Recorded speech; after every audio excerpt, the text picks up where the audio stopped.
भैंस कौन ले गया?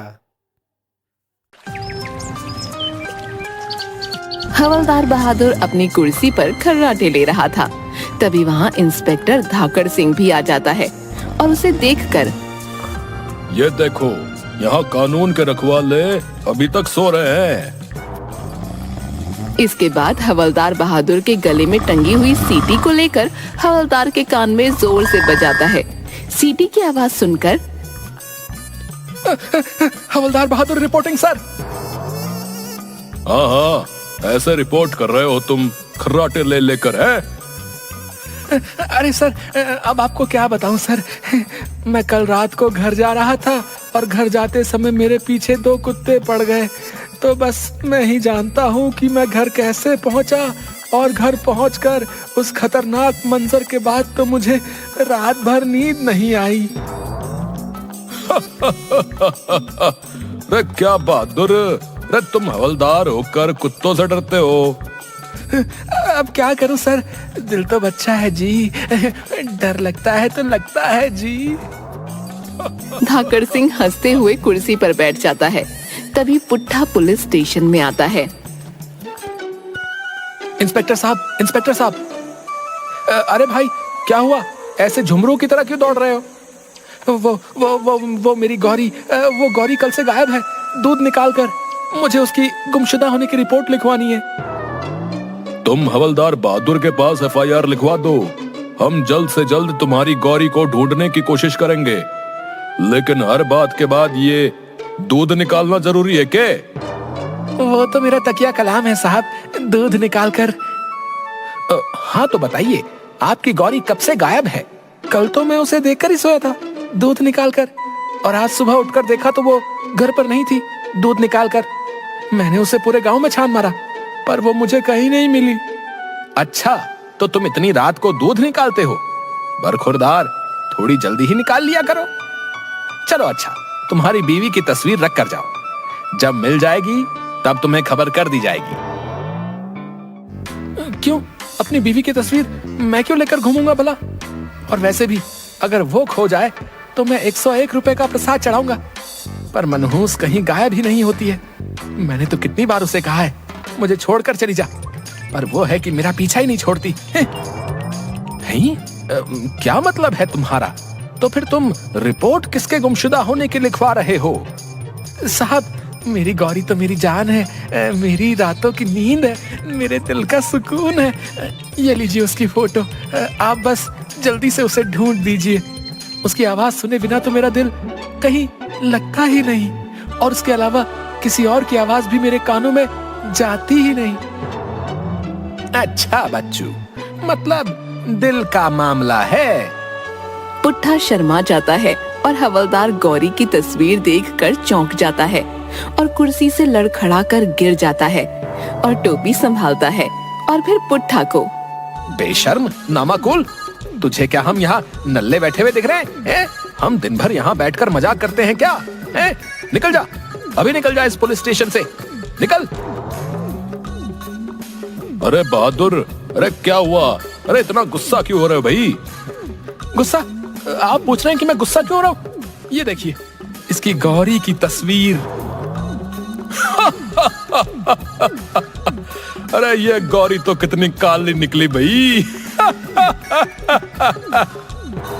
सर, आप ही मेरी आखिरी उम्मीद हो, मेरी गौरी को ढूंढ दीजिए।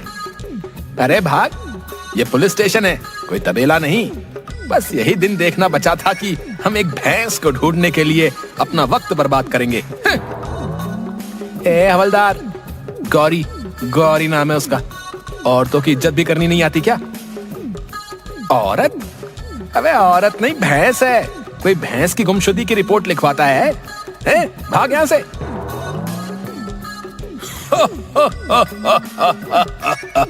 आजकल के लोग भी भैंस की रिपोर्ट लिखवाने आ जाते हैं। बेवकूफ इंसान। मुझे तो लगा था कि उसकी बीवी का नाम होगा गौरी। वैसे भैंस से याद आया, आज की चाय नहीं आई, इतनी देर क्यों हो गई आज? बहादुर, 1 कप चाय के लिए बोलना। ठीक है सर, मैं ही चाय लेकर आता हूँ। बहादुर पास वाली चाय की दुकान पर चाय लेने के लिए चला जाता है। अरे नंदू, आज चाय आने में इतनी देर लग गई, क्या बात है?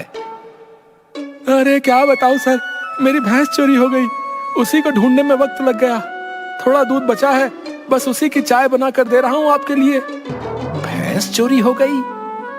तब तक चाय वाला नंदू हवलदार को चाय बनाकर दे देता है और हवलदार स्टेशन की तरफ चला जाता है। अरे आजकल जग्गा बहुत शांत है, लगता है पिछली बार बेइज्जती की वजह से गांव छोड़कर चला गया है।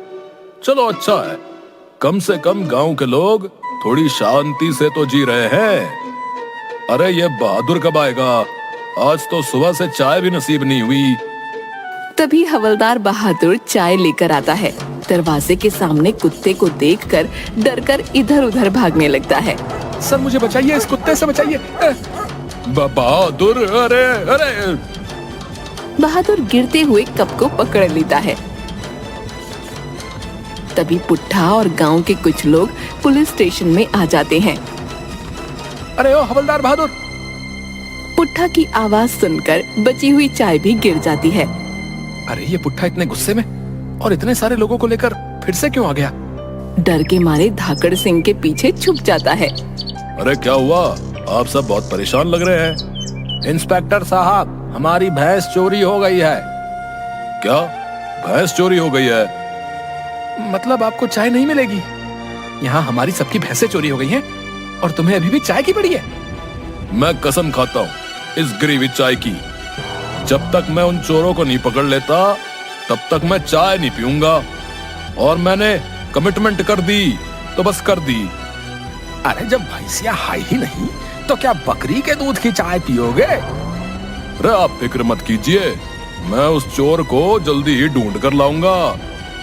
चलो चलो, अब अपने अपने घर चलो। है बहादुर, एक काम करो, हमारी पूरी पुलिस फोर्स को गांव के आसपास के इलाके में भेजकर पता लगाओ कि भैंसें कहाँ हैं, और जैसे ही कुछ खबर मिले तो हमें तुरंत इन्फॉर्म करना।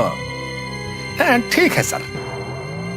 धाकड़ सिंह उसकी कुर्सी पर बैठकर सोचने लगता है। तुम्हें क्या लगा है बहादुर, ये कौन हो सकता है जो इतनी बड़ी चोरी करने की हिम्मत रखता हो? सर कहीं जग्गा तो नहीं? तभी पत्थर से लपेटा हुआ कागज धाकड़ सिंह की टेबल पर आ गिरता है। उसे उठाकर, धाकड़ सिंह, तुम्हें अभी तक तो खबर मिल ही गई होगी कि तुम्हारे गांव की सारी भैंसें चोरी हो गई हैं। अगर भैंसें चाहते हो तो गांव के पास वाली पहाड़ी पर जो सबसे ऊंचा पेड़ है, कल तक उसके नीचे 50,000 रुपए रख देना। दूसरे दिन तुम्हें तुम्हारी सारी भैंसें मिल जाएंगी। तुम्हारा पुराना दुश्मन जग्गा। रे बहादुर, रे सारे गांव वालों को इकट्ठा करो। ठीक है सर। कुछ देर बाद सभी गांव वाले इकट्ठे हो जाते हैं। क्या बात है साहब, आपने अचानक हमें याद किया, कोई बात है क्या? धाकड़ सिंह बहादुर की तरफ इशारा करता है। आप सभी की भैंसों को जग्गा ने किडनैप कर लिया है। क्या जग्गा ने किडनैप कर लिया? पर वो नास बेटा हमारी भैंसों को किडनैप करके क्या तबेला खोलेगा? अरे पूरी बात तो सुनो। उसने भैंसों को छोड़ने की पूरी 50,000 रुपए की रकम मांगी है फिरौती में। क्या 50,000 रुपया? हम सभी लोग मिलकर भी पैसे इकट्ठा करें तब भी हम 50,000 रुपया जमा नहीं कर पाएंगे भैया। मतलब अब मुझे मेरी गौरी के बिना ही रहना पड़ेगा? नहीं नहीं, ये नहीं हो सकता। मैं अपनी गौरी, अपनी जीवन साथी के बिना नहीं रह सकता।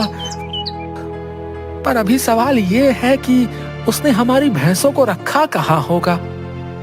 उसने कल तक गांव के पास वाली पहाड़ी पर जो सबसे ऊंचा पेड़ है वहां पर फिरौती की रकम मंगवाई है। पर अब सोचना यह है कि हम इतने सारे पैसे इकट्ठे कैसे करेंगे, और वो भी आज के आज ही। अगर हमारी सारी जमीन भी बेच दें तब भी इतने पैसे आज के आज जमा नहीं कर सकेंगे। सर, हमने जब पहाड़ी के आसपास छानबीन की तो वहां हमें बहुत सी भैंसों की आवाज आ रही थी। तो हो ना हो जग्गा ने भैंसें वहीं पर किडनैप करके रखी हुई हैं। सर, आप कहें तो मैं सारी पुलिस फोर्स बुलाकर उस पर हमला करवा दूं।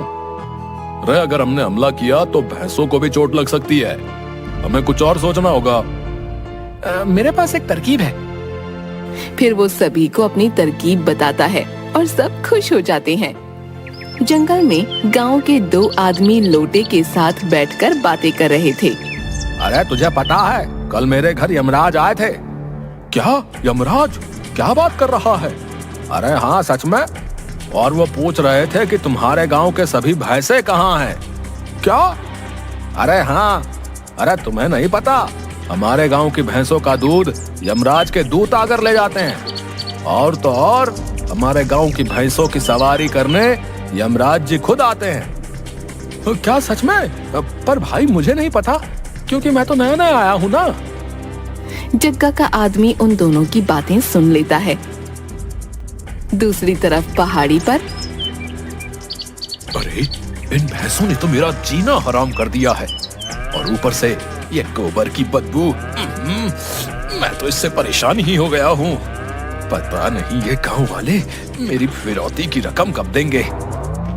तभी जग्गा का एक आदमी दौड़ कर आता है।